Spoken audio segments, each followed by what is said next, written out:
Muchos en Gaza, y con cierto humor negro, le llaman el despertador israelí, y suele sonar sobre las 7 de la mañana.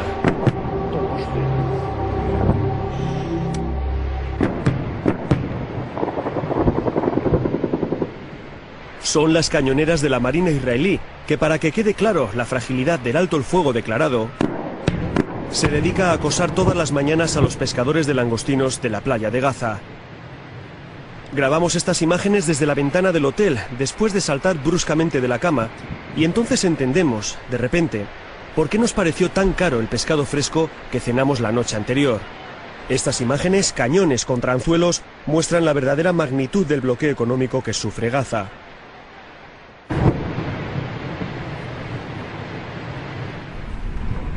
Es nuestro primer día en la ciudad tras el apagón informativo que impuso Israel a la prensa. 22 días de censura militar y propaganda, pero tuvimos fuentes dentro de Gaza, personas que nos contaban por teléfono las calamidades del día a día de una guerra.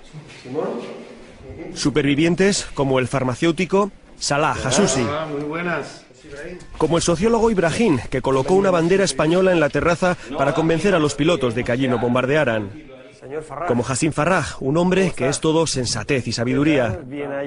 O como Issam Buhaisi, profesor de económicas en la bombardeada Universidad Islámica de Gaza, considerada por Israel la Universidad de Hamás. Esto es la reserva ideológica e intelectual de Hamás. Eso es la mentalidad de ellos. Cuando quieren dañar algo, se inventan algunos argumentos falsos para justificar su ataque injustificable. La Universidad Islámica, la más antigua de la franja, la que más alumnos tiene, es el vivero de donde han salido todos los líderes políticos de Hamás. Buhaisi insiste en que allí no hay ninguna actividad militar o bélica, aunque reconoce que casi todo su alumnado es simpatizante de la organización. Soy orgulloso de ser alumno y profesor de esta universidad, por su aporte al pueblo, a la sociedad palestina. Y eso de terroristas es una gran mentira. Que haya en la universidad carteles de los llamados Shahids, los mártires de las milicias de Hamás, no es ninguna prueba, dice Buhaisi, pero sí es un indicio para el periodista de lo complicado que es distinguir quién es quién en el único lugar del mundo gobernado por una organización considerada terrorista por la Unión Europea.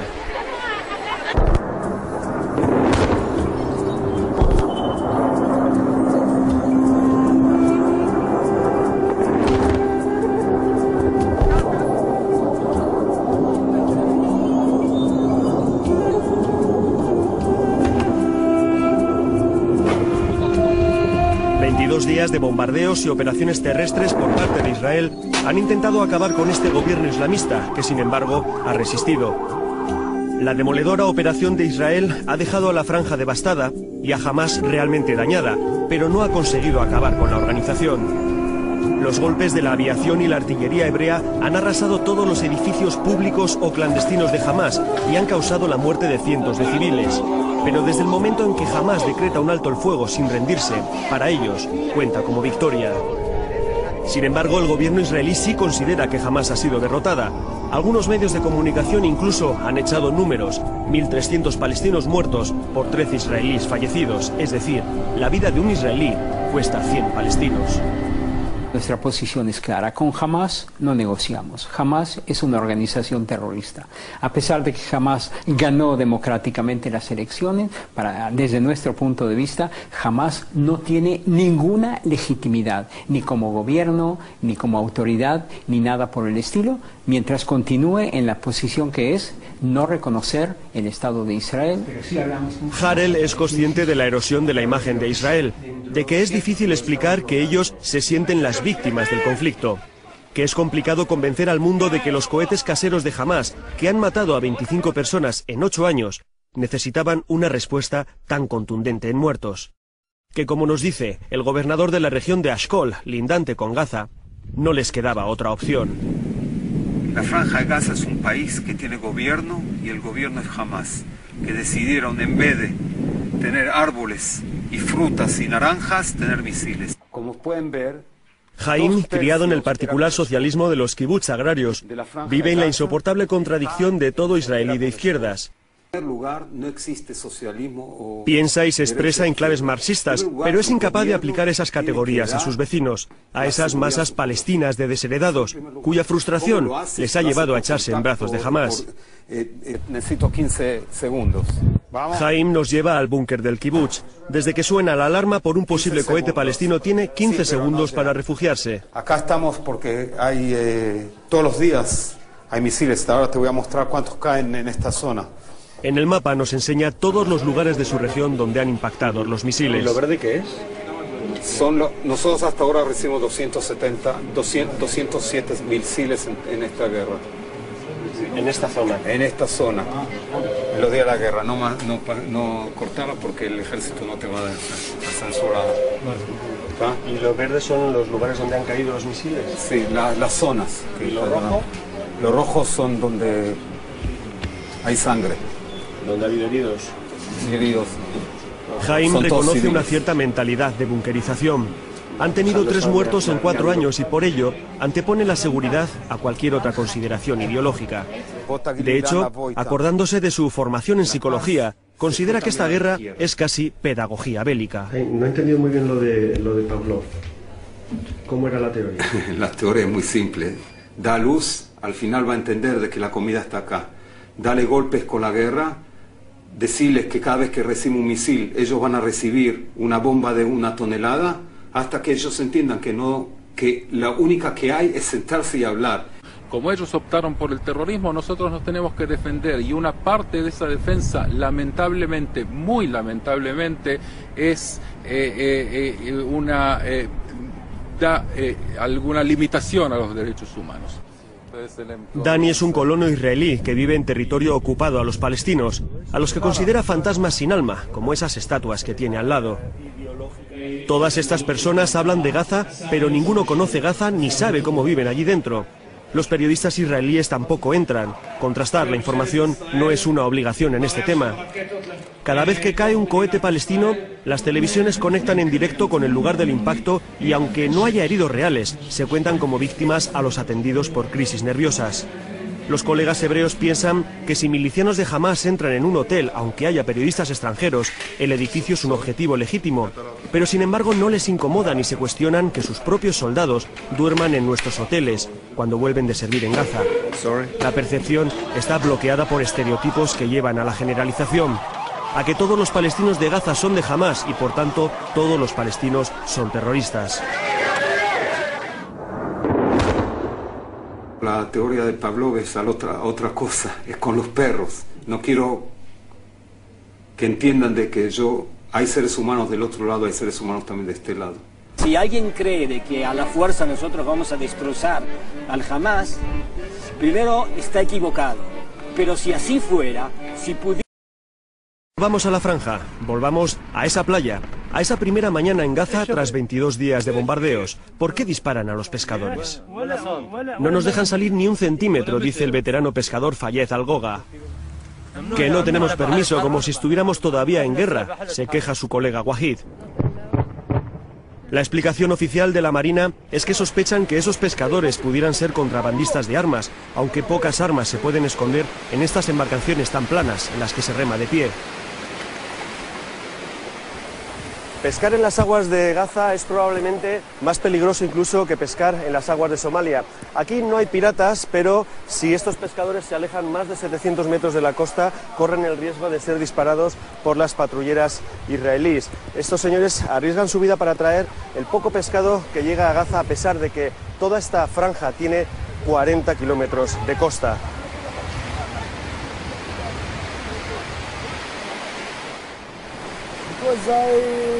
Mohamed El Rubai dice que tiene que salir, que se tiene que arriesgar, que tiene que dar de comer a sus hijos. Los disparos y las explosiones, nos cuentan, matan a numerosos peces con la onda expansiva y el resto huye hacia zonas más tranquilas, es decir, que estos hombres realmente están arriesgando sus vidas por casi nada. Hace unas semanas los misiles israelíes hundieron en este mismo puerto los pocos barcos que tenía Hamás. La destrucción en el puerto es más que evidente, como en toda la ciudad de Gaza, como en toda la franja. Gaza tiene 40 kilómetros de largo y 14 kilómetros de ancho.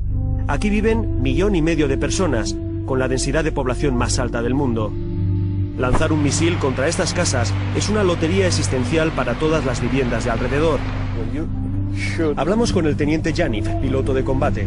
Él sí que ha estado en Gaza estos días, en más de 100 misiones de ataque. Jamás usa la gente, usa los colegios, los hospitales, las mezquitas, lo usa como esquito humano. También lo vio en la película y también pueden ver que todo el combate en un lugar civil.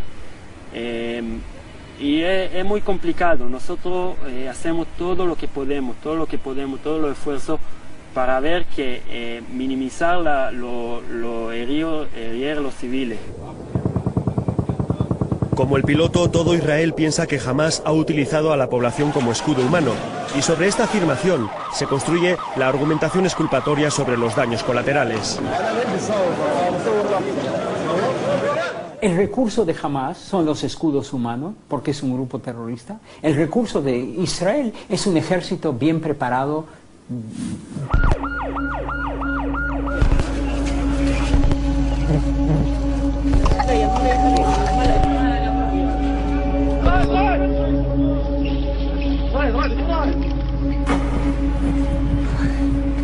Nos acercamos al hospital Al-Shifa para poner caras y nombres a algunos de esos daños colaterales. En el pabellón de quemados están algunas de estas víctimas que nunca quisieron ser héroes, ni mártires, ni parte de ninguna estadística. Es un lugar perturbador porque en sus habitaciones se esconden los rostros y los nombres de la injusticia. Rostros como el de Shabah Abu Shalima, una presunta víctima de las ilegales bombas de fósforo blanco. Inmóvil en la cama, no ha dejado de llorar en silencio desde que le dijeron que ha perdido a su marido, a sus 3 hijos y a una de sus hijas. Desde entonces gestiona su duelo en absoluta introspección. No ha vuelto a hablar con nadie. Su médico, el doctor Ali, es rotundo al afirmar que no tienen ninguna prueba de que sean bombas de fósforo, que lo sospechan, pero que no han recibido todavía los análisis que han enviado a laboratorios europeos.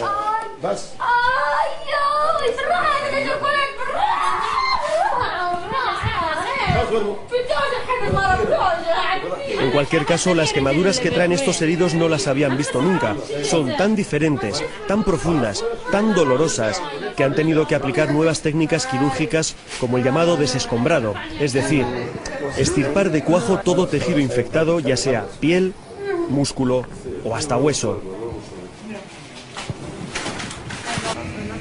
Los médicos nos llevan hasta otra niña abrasada por la deflagración de una bomba.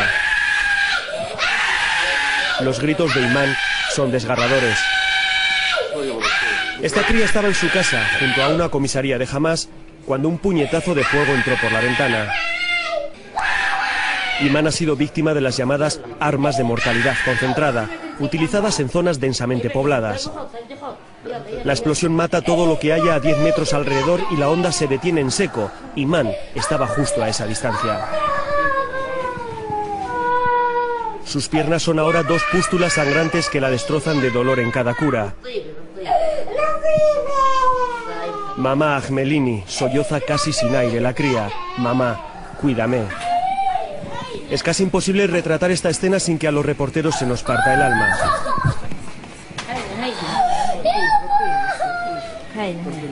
Y no es la única niña en la planta. Rawan está igual que ella. También con las piernas destrozadas y sometidas a una cura de dudosa esterilidad. Sus gritos, su terrible sufrimiento, nos aleja de cualquier comprensión racional sobre los efectos secundarios de una guerra.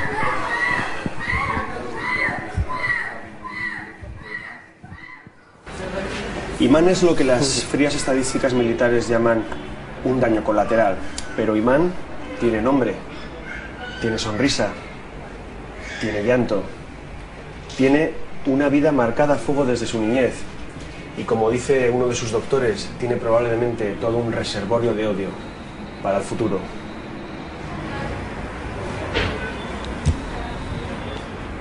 El odio puro, la esencia del odio, Señor, la esencia. Esta siembra que siembra Israel por todas las ruinas que han visto ustedes o van a ver, esta siembra que hay ahí, esta va a sembrar terror.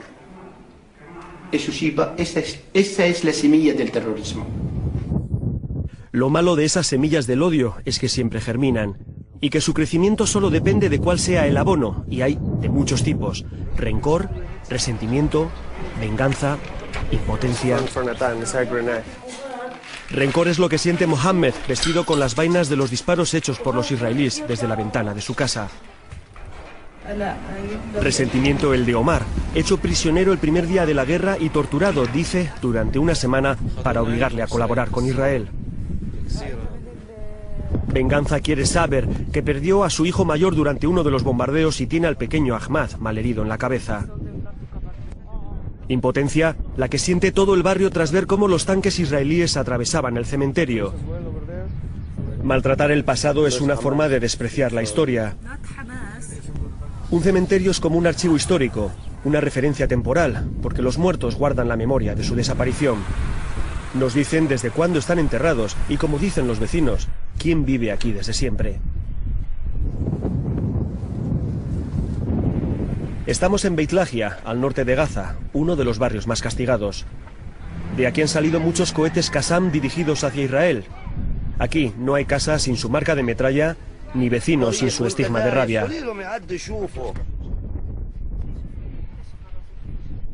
Este es un barrio miserable, donde los niños deambulan solos y descalzos por las calles sin asfaltar. No hay luz, no hay agua corriente. La pobreza extrema lleva a lealtades extremas, por eso jamás triunfa en el barrio. Cuando no tienes nada material a lo que aferrarte, tampoco tienes nada que perder.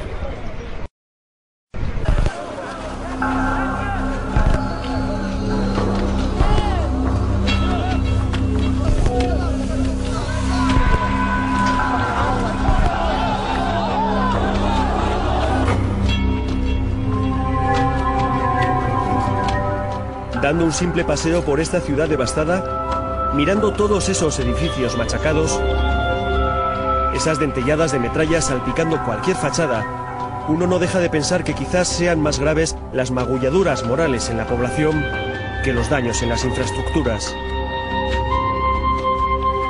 El profesor de farmacia Salah Hassusi hizo un estudio entre los niños de Gaza tras la segunda intifada.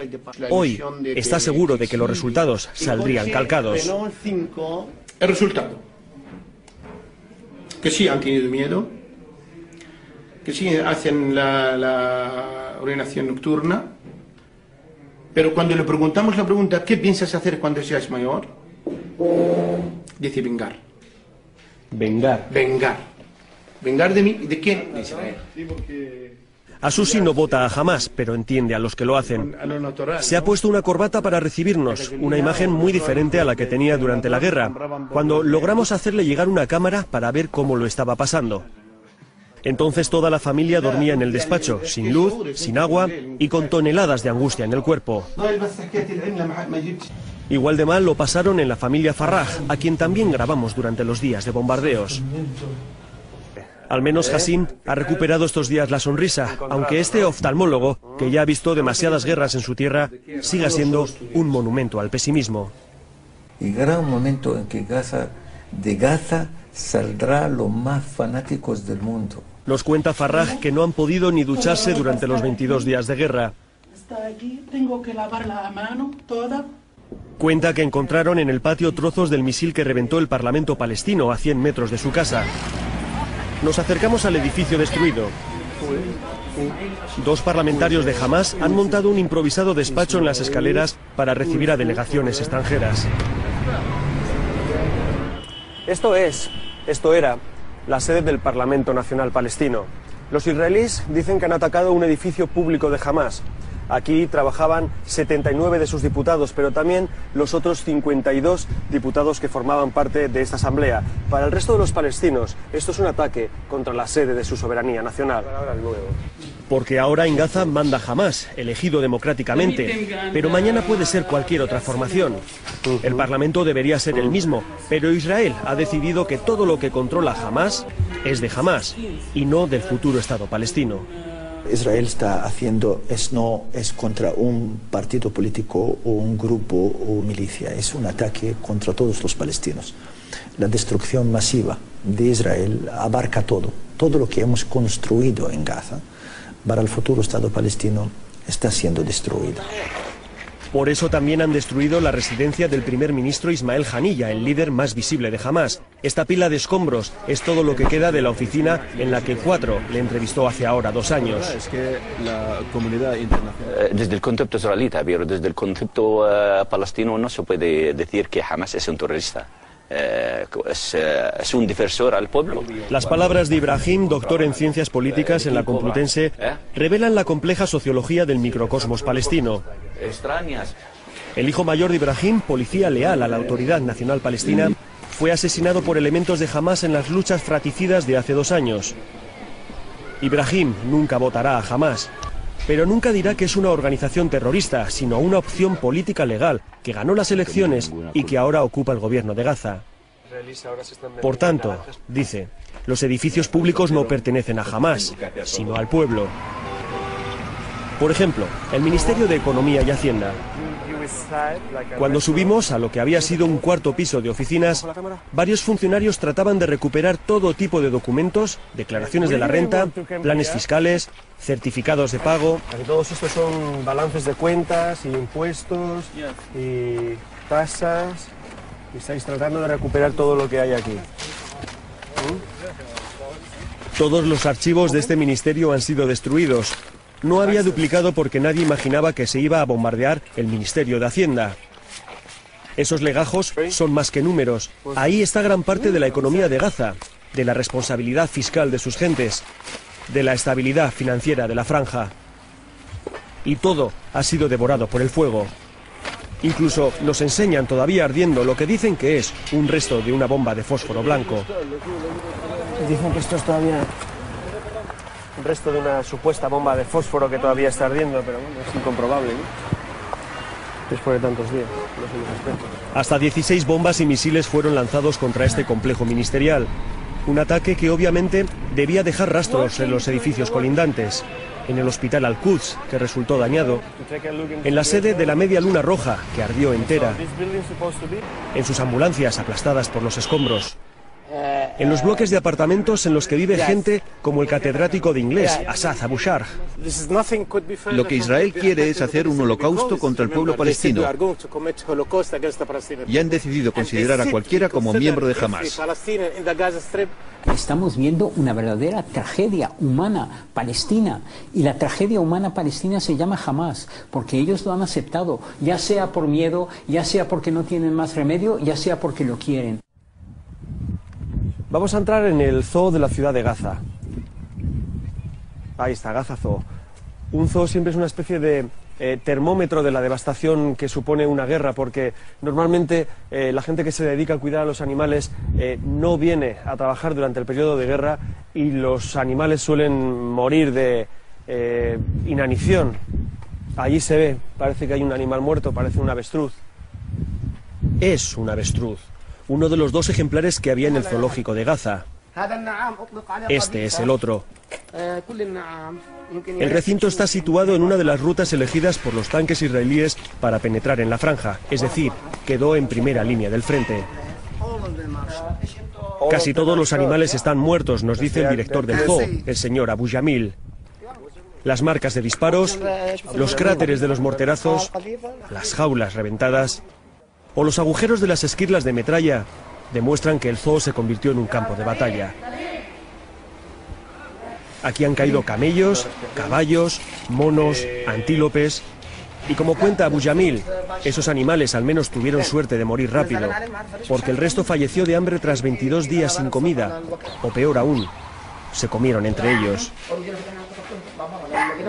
Este pequeño zorro del desierto, agonizante, es el último, el superviviente de los 9 ejemplares de la jaula. Ladra sin fuerza, como si se sintiera culpable de vivir después de haberse comido a los suyos. El gerente nos dice que encontraron a la pareja de leones refugiada en el edificio de administración y que ya entonces tenían esa mirada triste que Abu Yamil no duda en calificar de estrés postraumático. Para ellos yo soy un número. como dicen en árabe, safar ashmal, un cero en la... Yo no puedo permitir a mí mismo hacer un error, porque sé que si voy a hacer el error voy a matar o los soldados míos que están muy cerca, o civiles que están muy cerca de ellos. Utilizar aviones F-16 en campamentos de refugiados en Gaza, simple y llanamente es un crimen de guerra. Ahora ellos nos tiran misiles a los civiles, nosotros tratamos de matar al terrorismo, digamos nosotros. Haciendo bajas civiles también. Siempre, siempre.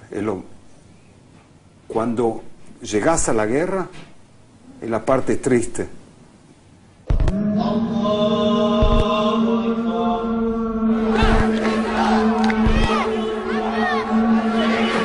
Hay por toda Gaza minaretes destruidos o a medio caer. Más de 30 mezquitas han sido alcanzadas directamente porque, según Israel, contenían armas y explosivos. Estos minaretes semiderruidos son una pequeña metáfora del resultado incierto de esta guerra. Hamás ha recibido un tremendo zarpazo del que tardará en recuperarse, pero no está acabada.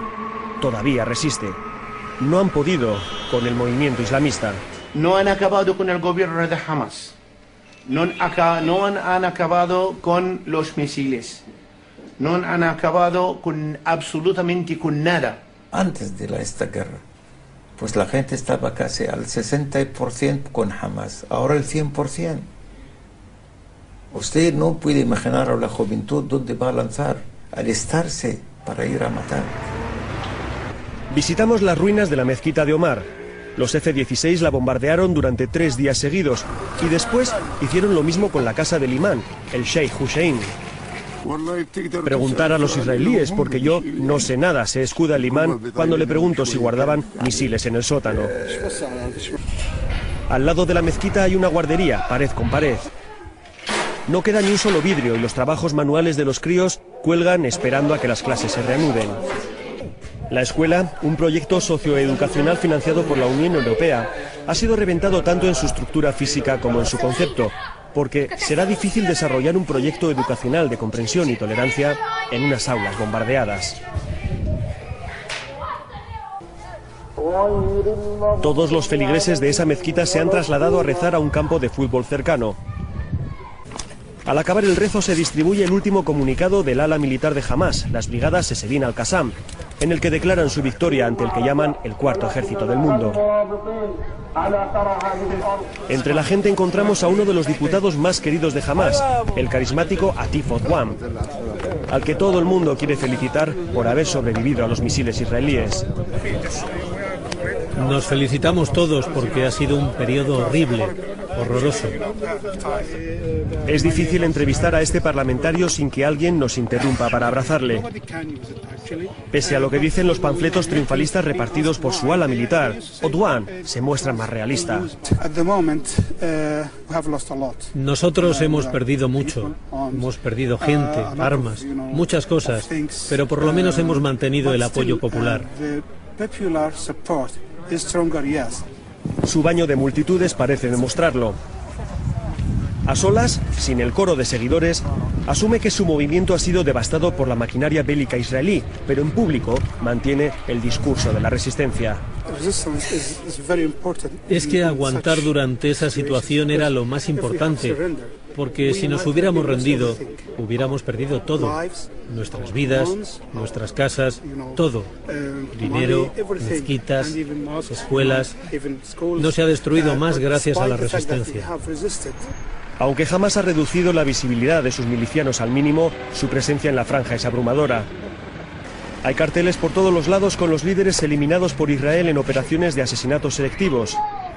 Hay fotografías de los caídos en acciones o reventados por su propia bomba al asesinar a ciudadanos israelíes. Es la iconografía del martirio. Hay policía que en teoría es del gobierno palestino, sea cual sea su signo, pero que en la práctica está cooptada por simpatizantes del movimiento, como estos jóvenes que vigilan los restos de una comisaría atacada. Hemos ganado, nos dice este. Era una lucha entre el bien y el mal. Y nosotros somos los buenos, afirma sonriente. En el mismo cruce vigilado por estos policías se encuentra la frutería del señor Batiti. La tienda parece abastecida. Hay fresas, naranjas, manzanas, no hay sensación de escasez alimentaria. Le pregunto de dónde viene el género.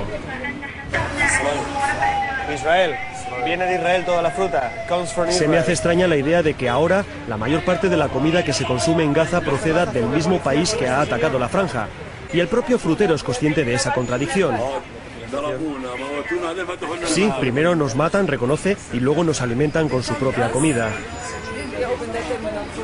Quizás Samer tenga razón. Quizás no le queda otra opción. Por eso, para que el negocio, como dice él, continúe, después de arreglar los cristales de su frutería reventados tras la explosión de un misil en esa comisaría cercana, tiene que vender la única fruta que a su vez le vende a él, como dice su propio enemigo. El bloqueo israelí de la franja desde hace 3 años, el verdadero nudo gordiano del conflicto, obliga al 1,5 millones de gazalíes a subsistir de las ayudas internacionales, de las ONGs y de la decisión de Israel de abrir más o menos los pasos fronterizos para dejar pasar esa ayuda humanitaria. Hay exageración, a mi juicio, de la situación humanitaria en la cual viven los ciudadanos de Gaza. Si no reciben ayuda hoy, no comen mañana. Lo reconoce Israel. El 80% de los habitantes de Gaza dependen de las Naciones Unidas para alimentarse y vestirse. Así que cerrar las fronteras es someter a la población a un sufrimiento innecesario, a no ser que se quiera castigar a todos porque jamás ganó las elecciones. El poeta palestino Mahmoud Darwish definió muy bien lo que es un asedio, cuando la vida se vuelve tiempo, cuando hay memoria del principio y olvido del final.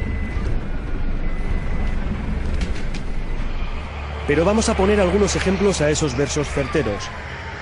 Miles de olivares y naranjos han sido arrancados de cuajo por los tanques, privando a la población del escaso género cultivable en la franja. Empresas como la compañía de frutas Otman han reabierto sus puertas para comercializar esas naranjas caídas de los árboles abatidos.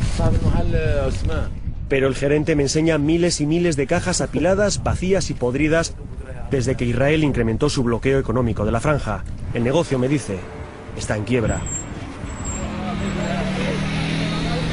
Otro ejemplo, los vecinos tienen que hacer enormes colas para conseguir rellenar sus bombonas de gas desde que Israel cerró las tuberías hace 2 meses. El invierno está siendo frío. Aquí intentan que cada bombona dure por lo menos 1 mes, es decir, se duchan con agua fría y utilizan lo imprescindible para cocinar, porque rellenar cada bombona cuesta 25 euros. Israel, saliendo de Gaza, cerró todas las puertas y se quedó con las llaves, y convirtió a Gaza en la prisión más grande del mundo. Es mucho más grave y peligrosa que Guantánamo. No creo que es esta imagen de una especie de un lugar en el cual rodeado por fronteras. La franja de Gaza no está rodeada por fronteras. Sí hay todo tipo de vallas electrónicas que permiten conservar un poco más la seguridad de Israel. Que la prensa no haya podido entrar en Gaza durante la guerra significa que la franja se puede cerrar y está cerrada. Que ningún palestino pueda salir de allí si no es con el permiso de Israel significa que Tel Aviv mantiene el control. Quizás por eso, y quizás porque los palestinos siempre tienen hueco para el humor negro, el producto estrella de la tienda de souvenirs de Gaza es una taza que dice: sonríe, estás en la cárcel más grande del planeta. Your store doesn't look at you. This is not funny, this is fact.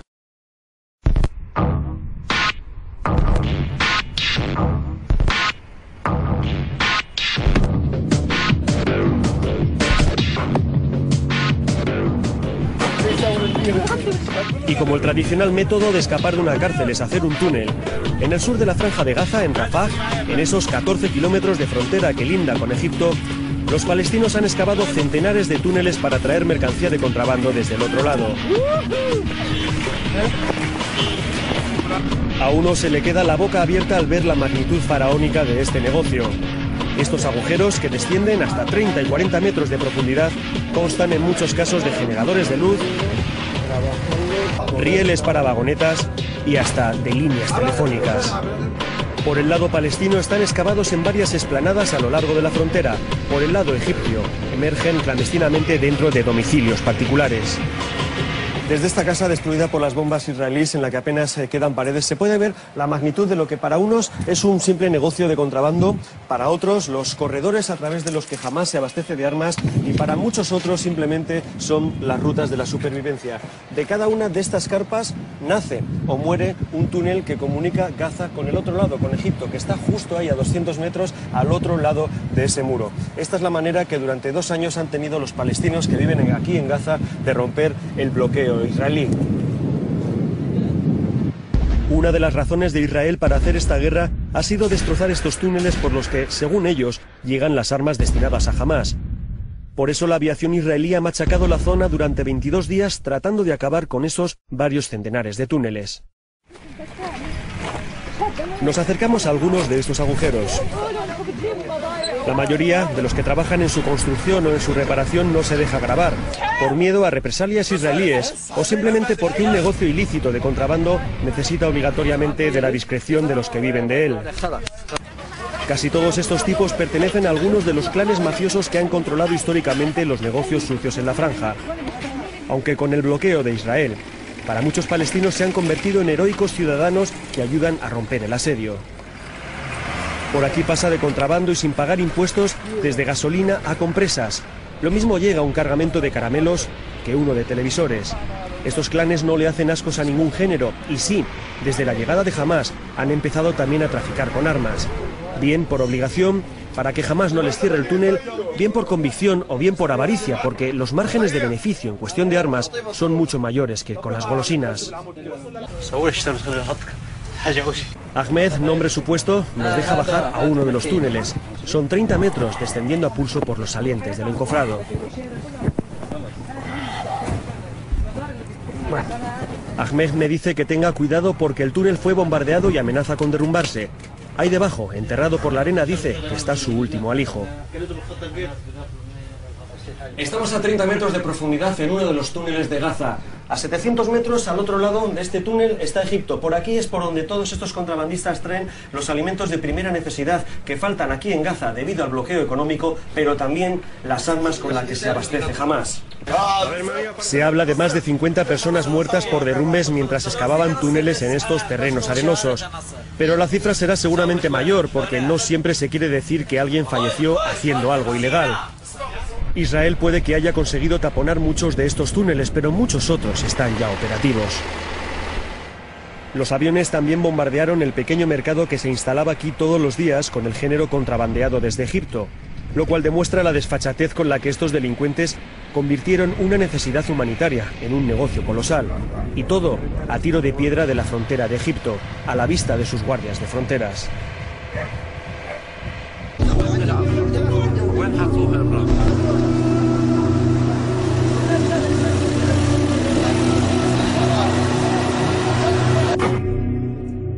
Al barrio de Zeitum le llaman en Gaza el barrio mártir, y a la familia de los Samuni, los mártires entre los mártires. Desde que acabó la guerra no han podido terminar ni los funerales ni el duelo. No hay consuelo cuando se ha perdido a 29 miembros de la misma familia. Los soldados llegaron y empezaron a disparar a todo lo que se movía, nos dice Hussam, uno de los miembros del clan. El barrio está devastado, huele a muerto y a muerte. Miles de pollos de una granja cercana perecieron en las explosiones y ahí siguen tirados. Y los servicios de rescate nos dicen que probablemente quede algún cuerpo todavía bajo los escombros. Le pregunto a Hussam si sus casas fueron quizás refugio de milicianos armados. No, me asegura, no había gente de Hamás, aquí todos somos granjeros. Mientras algunos miembros de la familia rebuscan entre las piedras para recuperar algún pedazo de su pasado, voluntarias internacionales se acercan a darles algo de confort y calor humano a una gente cuya mirada revela su estado de shock. Las Naciones Unidas les traen todos los días unas bolsas de comida que consumen a la intemperie y otras ONGs reparten entre los niños fotocopias de algunos de los artefactos explosivos o minas que pudieran hallar entre las ruinas para que no los toquen.